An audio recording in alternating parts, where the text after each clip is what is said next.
Pozdravljeni! Danes bom spregovoril o S-daktu. Tisti razmeroma enostavni aerodinamični strukturi, katera je večini navdušencev Formule 1 znana. Namreč vsi smo opazili že tisto režo na zgornjem nosnem delu bolida, tam v območju prednjega opetja. A zakaj gre, kakšne so funkcije tega sorazmerno enostavnega elementa? Namreč S-dakt povezuje spodnji del nosa z zgornjim. A kakšna je funkcija? S to strukturo so se pri Formuli 1 začeli ukvarjati v sezoni 2008, ko ga je prvič pokazal Ferrari, a od sezone 2012 je nekako postala popularna pri večini ekip. In imamo tudi različne interpretacije te strukture, naprimer tudi tisto v obliki črke X, ko je spodnja leva stran nosu povezana z zgornjo desno in obratno, imamo različne oblike vstopnikov spodaj in tudi različno število.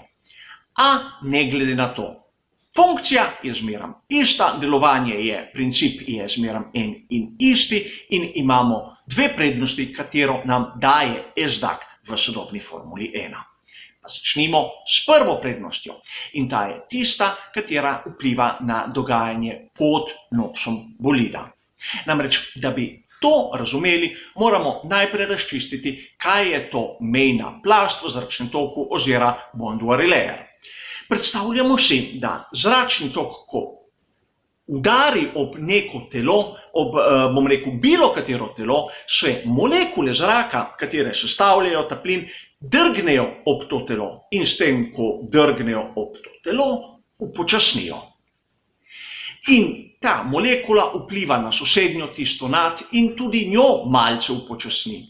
In ta, katera je malce upočasnjena, upočasni tudi tisto malce nad njo in tako naprej. In nastane plast, katera je bistveno počasnejša od zračnega toka v okolici. In seveda, to skico je lepo prikazati, a razumeti moramo tudi, zakaj je to pomembno. In sedaj se bomo vrnili spet k tisti Bernoullijevi enačbi, katero smo spoznali pri proučevanju talnega efekta, katera zgleda zelo komplicirano. A kot vidimo, to kompliciranje lahko, bom rekel, po eni strani zreduciramo na dve stvari. Ukolikor mi pospešimo zračni tok v dani okolici, bomo dosegli območje, kjer bo tlak nižji. In to se izkorišča pri talnem efektu. A tu imamo nasproten primer. Imamo območje, kjer se je hitrost zračnega toka znižala. In zato imamo višji tlak, kajti enačba velja v obe smeri. In to je nekaj, kar si ne želimo pod nosom bolida. Namreč pride lahko do dvigovanja, pride lahko do vrtinčenja zračnega toku, kajti treba je tudi razumeti to, da zraven te mejne plasti je tisti zračni tok, kateri ima nižji tlak in pride do poskusa vrtincev, kajti tlak se hoče izenačiti in v tem območju tudi nastaja tisti zračni tok, kateri gre pod ravno dno bolida in ustvarja talni efekt, katerega sem omenil malce prej, zato mora biti čim bolj čist. A razumem navdušence, formule so nezanimive, zato jih odmaknimo in poglejmo, kako je to delovalo v resnici. Dobil sem lep primer, kaj je bilo pri Sauberju C23 iz sezone 2013. Če pogledamo, S-dakt je tam bil zelo enostaven, res v obliki črke S, vzel je zračni tok iz spodnjega dela nosu ter ga prestavil na zgornji del nosu. In če pogledamo CFD simulacijo, bomo videli to območje zvišanega tlaka, kako se ulovi v to režo in gre ven na zgornjem koncu. Seveda, videli smo prednost, ki nastane na dnu bolida, to se pravi na tistem spodnjem delu nosu. Kaj pa na zgornjem delu nosu in predvsem v pogledu na tisto današnjo Formulo 1.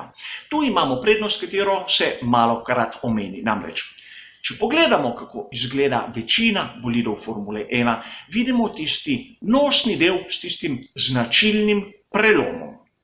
In seveda prav na tem prelomu lahko pride tudi do tako imenovanega pretrganega zračnega toka. Namreč zračni tok, ki trči ob ta nosni del, gre poševno navzgor In tam prav na tem prelomu nastane neka praznina, kjer zračni tok ni zakrpan in nastanejo vrtinci. Namreč ne moremo si predstavljati, da bi nastal vakuum v določenem delu zračnega toku, zato zračni tok nekako hoče zakrpati to luknjo in seveda ni več linearen, rata turbulenten, kar škodi celotni aerodinamični podobi bolida. Zato se lahko prav ta zračni tok, ki ga iz spodnjega dela spravimo na zgornji, uporabi za zakrpati to luknjo, ki nastane na tem prelomu v nosu. Zato je izhod S-dakta pozicioniran pravzaprav na to mesto. In lep primer uporabe S-dakta je Red Bull RB15. Vidimo, da ima na spodnjem delu nosu več rež, pri katerih črpa ta zračni tok iz spodnjega dela in ga spravlja na zgornji del. Še več, na zgornjem delu lahko vidimo tisto čudno strukturo, katero sem sam poimenoval, da je podobna poštnemu nabiralniku. Ta po svoje prepreči, da bi ta zračni tok iz, zgornjega dela trčil preveč ob to režo, jo nekako zakrpal, nekako ga usmeri nad in ustvari tisti žep nizkega tlaka, ki pomaga srkati iz spodnjega dela na zgornji del, tisti višek zračnega toku. In še več, v nadaljevanju sezone smo videli, kako so pri Red Bullu to strukturo zmanjšali. Zakaj? Možni sta dve razlagi, saj jaz tako vidim. Prva je ta, da je ta struktura imela prevelik zračni upor. Druga je, da je bila tako učinkovita, da je iz spodnjega dela nosu praktično posrkala preveč zračnega toku na zgornji del. Zato so se odločili to bistveno zmanjšati, a ne čisto opustiti. Seveda, S-dakt v Formuli 1 ne smemo gledati kot nek samostojni element. Težko bi rekel, da zaradi S-dakta je bolid 2, 3, 4, 5 desetink na krog hitrejši. A je element, ki pomaga drugim delom Formule 1 biti učinkovit, kot smo videli na spodnjem delu, predvsem kar se dogaja okrog ravnega dna, in na zgornjem delu, ko prepreči te turbulence okrog vozniške kabine, sistema halo in tako naprej. Kot smo videli, enostavna zadeva, katera ima kar velik pomen v sodobni Formuli 1. In kot zanimivost še nekaj. Vsi mislijo, da se je S-dakt pojavil v Formuli 1, kot sem povedal, leta 2008. A ima bistveno daljšo zgodovino v Formuli 1, čeprav ga takrat kot S-dakt, kar je pravzaprav ime, ki prihaja iz sveta aeronautike, ni imenoval. Namreč, leta 1979 smo videli enako zadevo z enako funkcijo na znanem Lotusu 80. Ta seveda ni bil uspešen, ni ratal popularen, ni začel nekake mode v Formuli 1, a vseeno. Zadevo smo videli že 4 desetletja nazaj.